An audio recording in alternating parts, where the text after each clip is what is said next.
Hello and welcome to the very first episode of iNTAKE Insights, a brand new extension of iNTAKE radio show where we step away from the decks for a moment to talk about what's actually happening behind the scenes in the electronic music world. From festival highlights and industry news to the culture shaping the global techno scene, this is where we break it all down.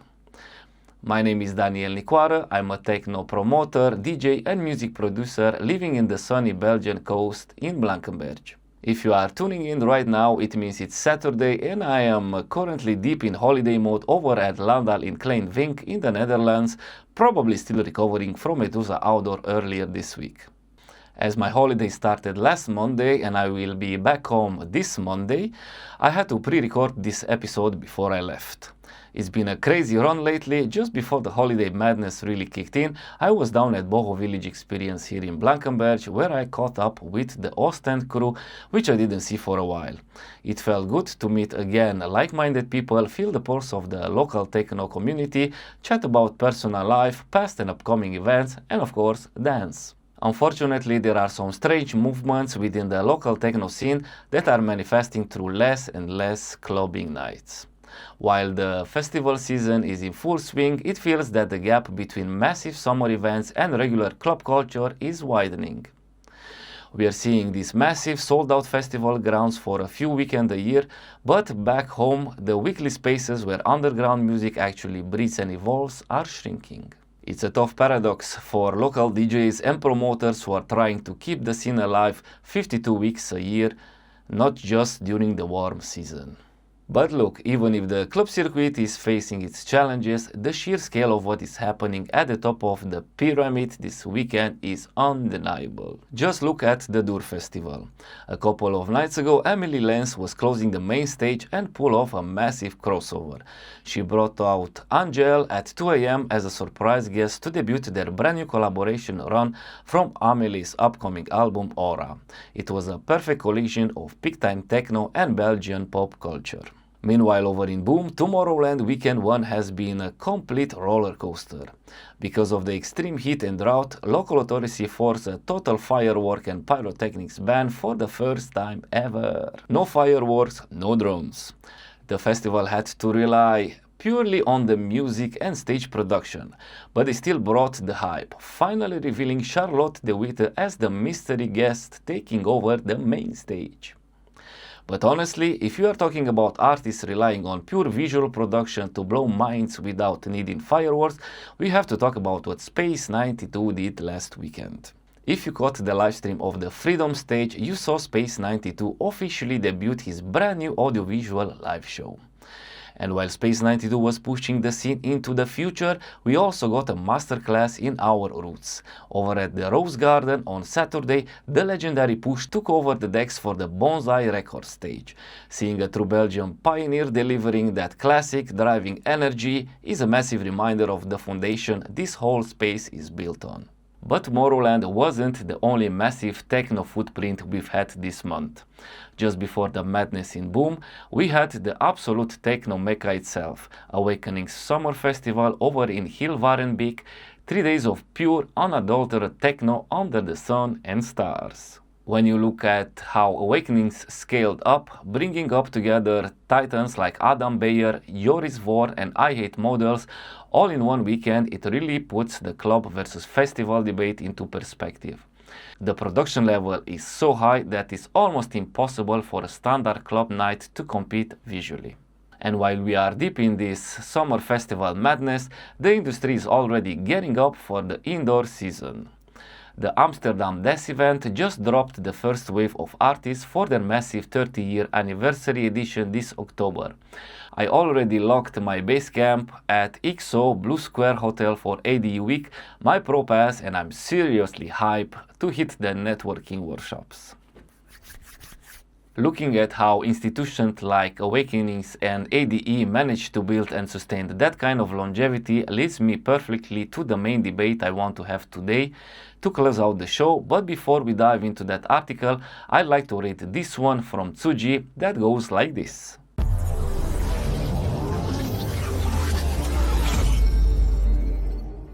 Amélie Lens and Angèle delight Dour festival goers by unveiling a live collaboration. An article by Adélie Lamour. Clearly the Belgians have a knack for surprises. Angèle appeared on stage during Amélie Lens' set on Thursday, July the 16th at the massive Dour festival in Belgium. A hometown gig then for both superstars from the flat country. DJ and producer Amélie Lens and pop superstar Angèle, together responsible for 90% figure invented by Tsuji, of Belgian soft power internationally, shared the main stage at the Dour Festival on Thursday, July 16 during Amélie Lens' set. The two artists are in the midst of a promotional tour. They unveiled the track Run, the only collaboration on Amélie Lens' upcoming debut album Aura. It will be released on September 4th on her label Exhale. The DJ revealed her new show yesterday is conceived as an immersive experience centered around energy, light, and the connection with the audience. Angèle, meanwhile, is currently promoting her last single, Dile, released on June 19 on her upcoming album Instinct, expected this year. Hot news for both artists, but you can rest easy. Tsuji is keeping a close eye on everything. Tracks revealed gradually. 3 singles from Aura are already available on the streaming platforms. Our Frequency is the Tsuji editorial team's favorite so far. We love the claps and synths that evoke dark wave sounds, all interspersed with hard techno breaks and drops. The mix is genuinely interesting. Whatever you do is infused with EDM featuring a soaring vocal. As for Falling into Acid Dreams, the track will delight those nostalgic for the 1990s acid with a raw bassline that hits exactly where it needs to. The article finishes like this. In any case, we can't wait to listen to this dynamic duo's track on our headphones, and we can't help but smile when we see the videos on social media. The songs sound bouncy, galloping and danceable. Could it be the key to reconciling Wallonia and Flanders? Well, we are not so sure about that.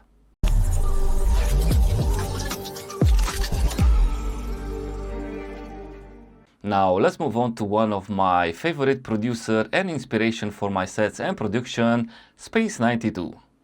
If Amélie Lens showed us the power of an unexpected live collaboration, Space 92 just showed us the absolute future of visual storytelling in peak time techno. Right before the festival kicked off this weekend, Mixmag Netherlands dropped a massive piece previewing what he had planned for the Freedom stage. Space 92 to premiere a brand new AV show at Tomorrowland, Belgium this Saturday. An article by Sergio Nino. Best-selling peak-time techno artist Space 92 will debut his long-awaited brand new audiovisual live show this Saturday at Tomorrowland, Belgium, unveiling a project that has been nearly 2 years in development.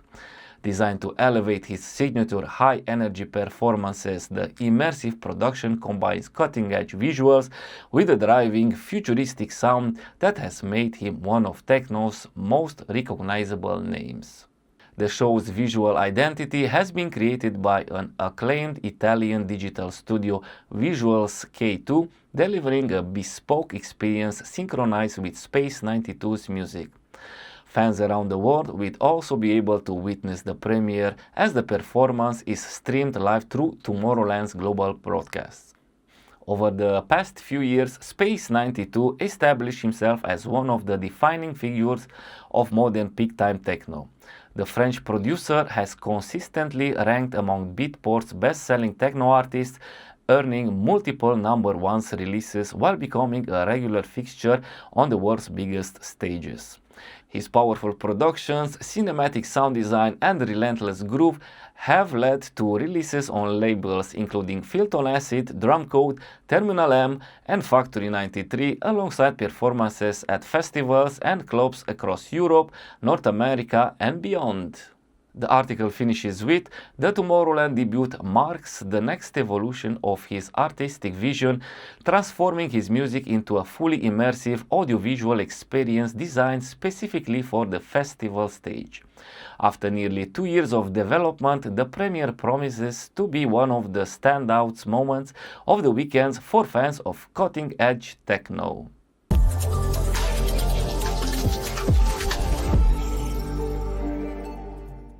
Seeing that kind of massive investment in a live show really shifts the perspective from just playing gigs to actually building a lasting career.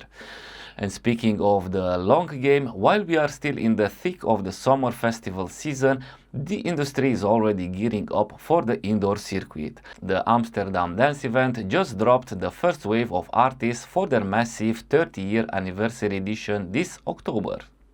I've actually decided to pull the plug on an event this autumn just to focus on ADE. I've already got my base camp locked in at the XO Blue Square Hotel. The Pro Pass is in my pocket and I'm seriously hyped to hit the network workshops and masterclasses. Now let's dedicate the next minute to this article from Decoded magazine written by Damian Pell. Amsterdam Dance Event, ADE, the world's largest festival and business gathering for electronic music, has just revealed the first wave of artists confirmed for its 30 years ADE anniversary edition. The first names include Avalon Emerson, Ben Wall, Clar, DJ Nobu, Eris Drew, Folamour, Freddie K, Fumi, Funk Assault, Giotti, Kyle Starker, Lamar Marsolo, Nova, Octo Octa, Paige Tomlinson, Pegasi, Filippa Pacho, Prospa, Scooter, Skepta, Skin on Skin, Chade, Yanamaste, and many more. Recent highlights include Skepta returning in 2026 with an even larger Mas Tiempo show at Warhouse Elementenstraat, David Guetta bringing his Monolith show to AMF, and iconic venue Gasholder finally back at ADE in its pre-opening season as part of a broader new chapter for the venue. 8 shows are already confirmed by Armin van Buuren and Ben Wall, I Hate Models and Nico Moreno, Job Jobse, Mochak, Frankie Rizzardo, Sami Verey and Josh Baker. In addition, Mojo branch out in 2026 with 2 Kiki 5 hours shows and Outward Klangwinster all night long at Ziggy Dome, as well as 30 years ADE guest of honor Jean-Michel Jarre, 10 years of Stampede Records and Unreal Germany at AFAS Live. Melkweg has confirmed the ADE opening concert Kiba and Metropole Orchestra, Face to Face, Sanholo and Drulu, Nimino, Starkyung 95, Dave Clark present 30 years of ADE, AO Paradiso has so far revealed Malouji, State of, Lawrence Hart, Speedy J presents Store Live and more. Major lineups drops by ADE promoters. Intercell reveals 65 plus artists across 13 events. Digital reveals 45 plus artists across 7 events. Into the Woods reveals 25 plus artists. The first announcement marks the initial wave of ADE's program, set to ultimately include more than 3,000 artists at 200 plus venues across Amsterdam from October 21 to 25.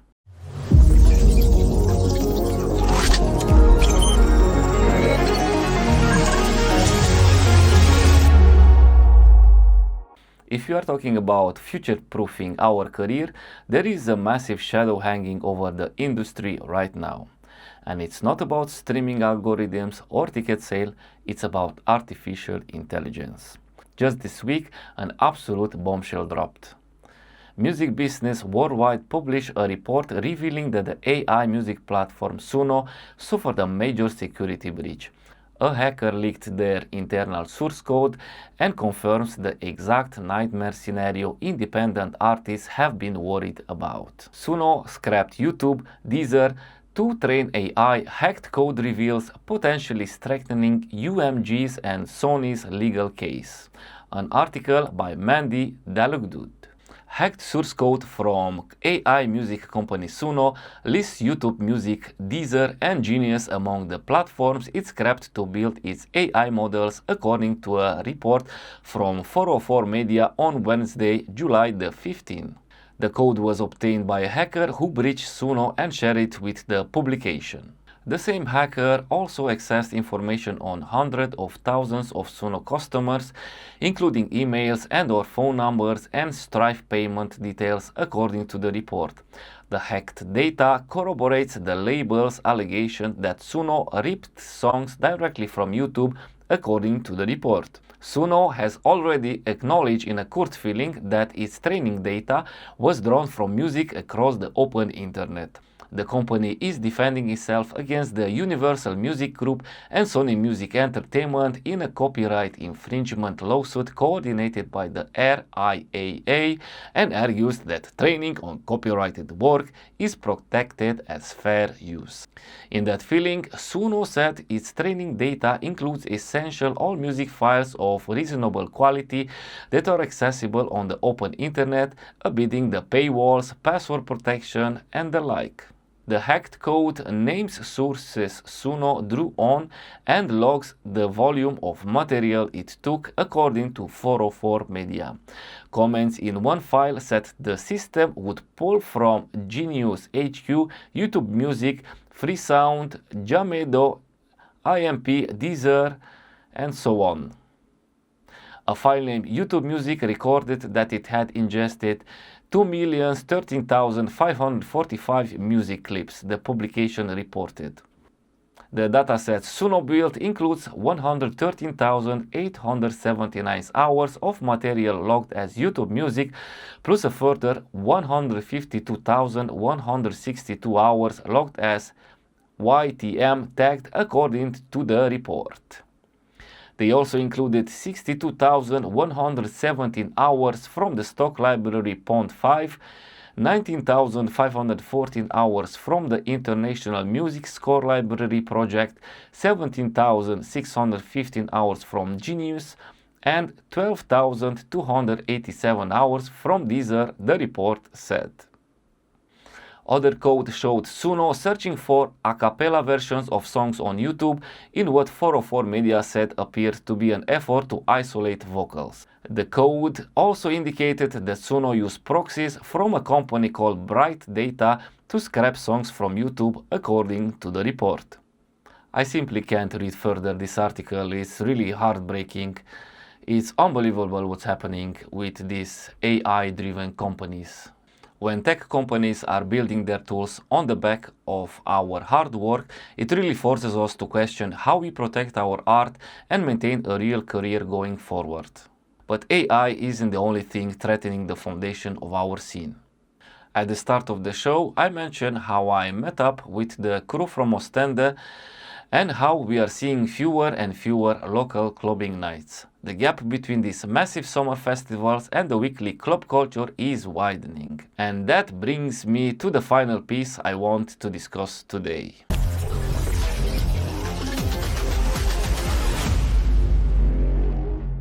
Decoded magazine just published a massive editorial titled "The Economics Are Broken, How Touring DJs' Fees Are Killing Clubs and Why Residents Are the Answer."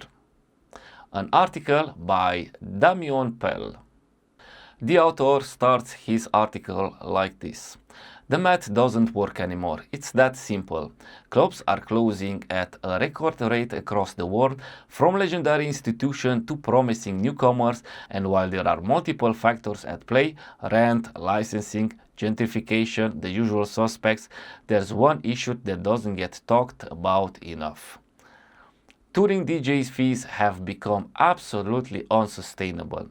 We are watching clubs bleed out trying to afford headliners whose agents have convinced them are essential to survival, when in reality they are often the thing killing them.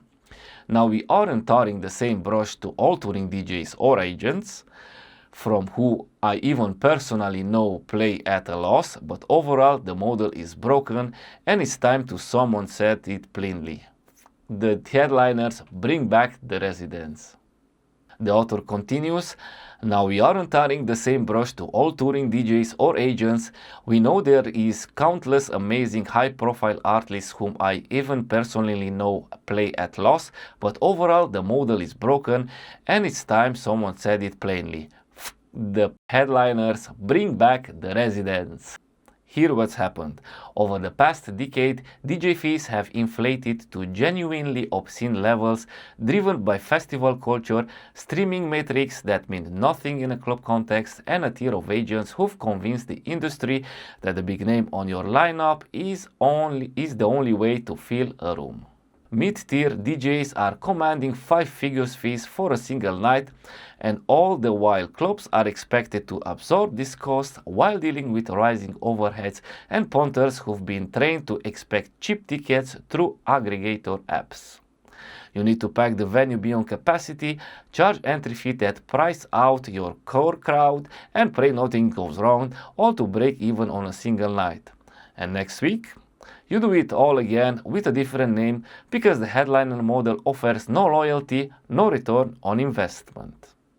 Residents, by contrast, create sustainable economics. They are local, their fees are a fraction of touring rates, and they don't require flights, hotels, and rider negotiations. This means clubs can charge reasonable prices and maintain quality over quantity. It's not just about saving money. It's about building something that lasts.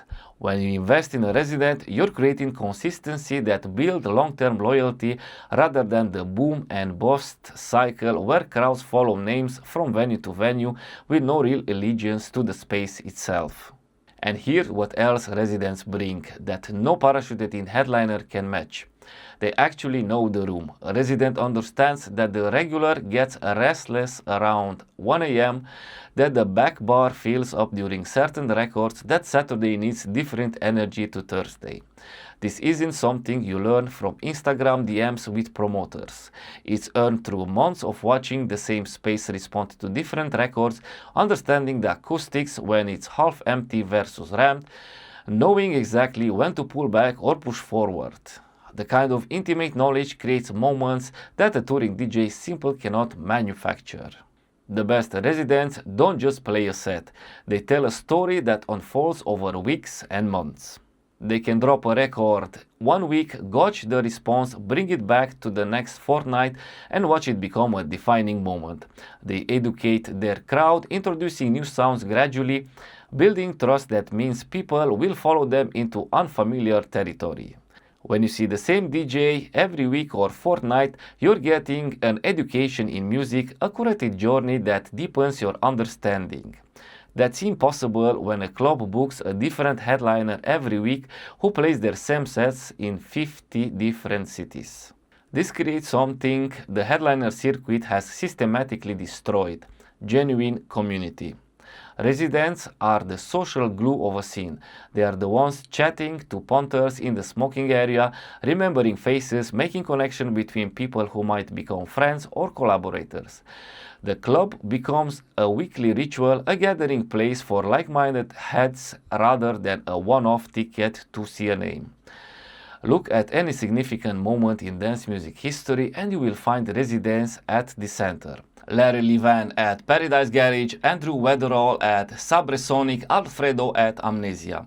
They weren't guests, they were custodians of a space and the community that filled it. When you're playing the same room week in, week out, your reputation is on the line every time. But paradoxically, this also gives you freedom. A resident can drop something weird, something challenging, something brand new because they've built up enough credit with their crowd to take them on a journey. A headliner playing for one night is more likely to stick to what they know works, to play it safe. Residents shape genres precisely because they had the space to experiment. That's where innovation happens, in the trenches of weekly residencies, not on the main stage at a super club. Strong residents also create something increasingly rare, a recognizable sonic identity. When a club has residents, it develops a musical ethos that people can buy into. You go because you trust the musical direction, not because you're chasing a specific name on the lineup. This consistency is what builds scenes. It's also what helps clubs survive when times get tough. Headliner culture is fair weather. When the economy tanks or there's a global crisis, the touring circuit collapses. Residents, however, stick around. They'll play to 50 people on a quiet Tuesday because they understand that maintaining momentum matters, that keeping the doors open means something beyond that night's door take.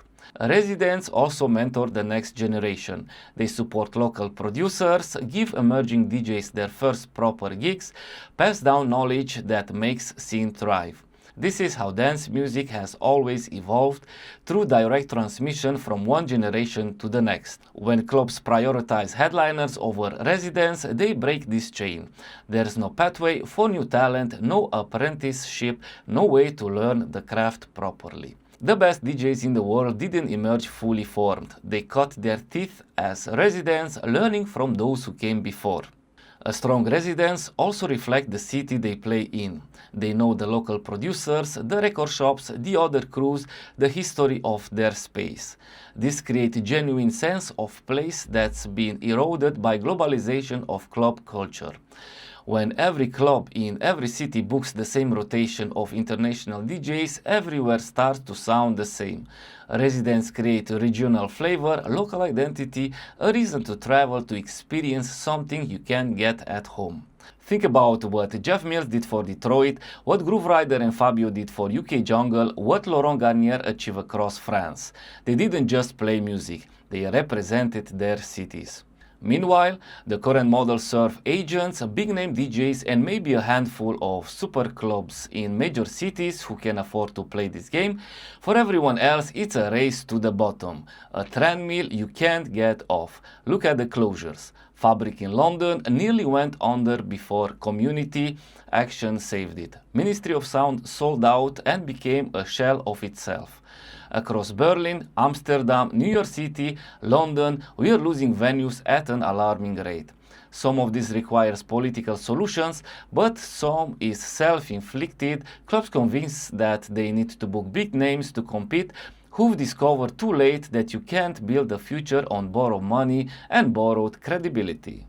Here's the fundamental truth. Every significant chapter in dance music history was written by residents, not touring headliners. The Paradise Garage, the Warehouse, the Hacienda, Ministry in its early years, Fabric, Berghain, they were all defined by their residents. The headliner model is a relatively recent phenomenon driven by social media, streaming economics and festival culture that's bled into clubs. But it's not how great clubs are built, it's not how communities form, and it's not how music evolves. So here's the call. Club owners, promoters, bookers, it's time to reassess.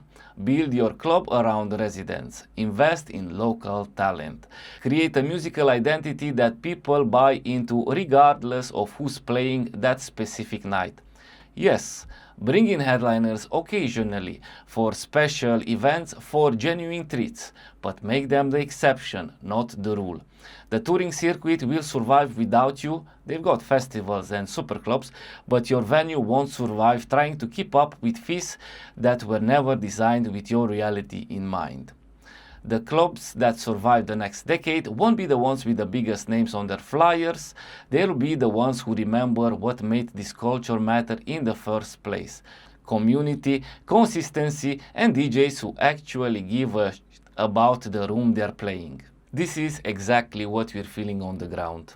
Over the past decade, driven by festival culture and streaming metrics, the booking fees for touring headline DJs have inflated to genuinely obscene 5-figure levels, and even for smaller events, like mine, 4-figure levels, making the events high risk and unsustainable. It is a tough conversation, but it's one we need to have if you want a scene to come home to after the festival tents are packed up. And I don't even want to start with the indoor festival, but that will be for another chapter. And here we are at the end of the first episode of iNTAKE Insights. Believe it or not, I work as a truck driver during the week. I work 50 to 70 hours. I try to make music in my truck. I have a wife and 2 kids, Liliana and Pompey. Life is very busy. I try to make this podcast every 2 weeks, but in case I fail to deliver in 2 weeks, I will do it monthly. Please consider liking, sharing and commenting. It helps me a lot. If you find value in this video, please consider subscribing and I will see you in the next one. Daniel Nicoare, over and out.